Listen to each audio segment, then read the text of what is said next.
A motorboat crossing a river. A person is on a boat capable of a maximum speed of 5.4 meters per second and wishes to cross a river that is 1900 meters wide by aiming the boat to a point directly across from the starting point. The speed of the water current is 1.6 meters per second parallel to the shore. What is the relative velocity of the boat with respect to the shore? How much time will it take the boat to cross the river? And how far down the river will the boat land?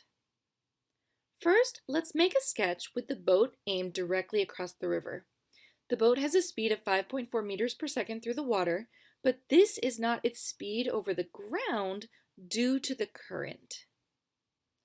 The current, V sub c, pushes the boat to the right. So to find the relative velocity Vr with respect to the shore, the vectors need to be added geometrically, tail to tip. Since the three velocity vectors form a right triangle, the Pythagorean theorem is used to find the magnitude of the relative velocity. Vb, the velocity of the boat, is 5.4, and the velocity of the current is 1.6.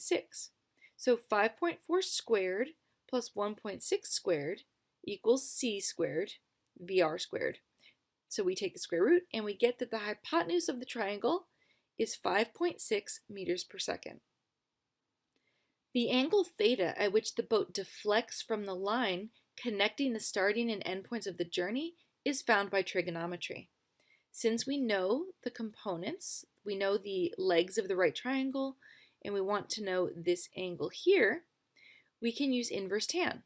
Inverse tan of VC over VB is going to give us this angle, which is 16.5 degrees.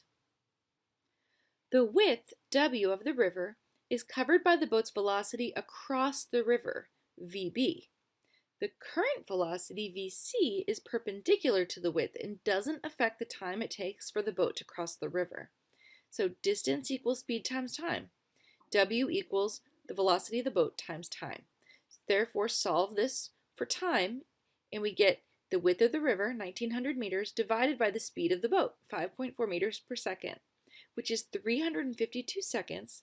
Convert that into 5.9 minutes. The distance d that the boat is pushed by the current down the river is affected only by the current velocity, Vc.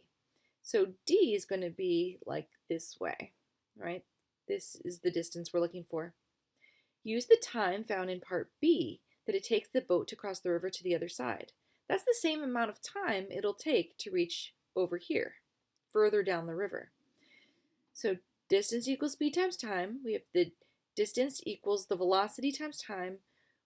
The current is 1.6 meters per second, so that's the velocity down the river this way. The amount of time that we're on the river at all is 352 seconds, giving us 563 meters.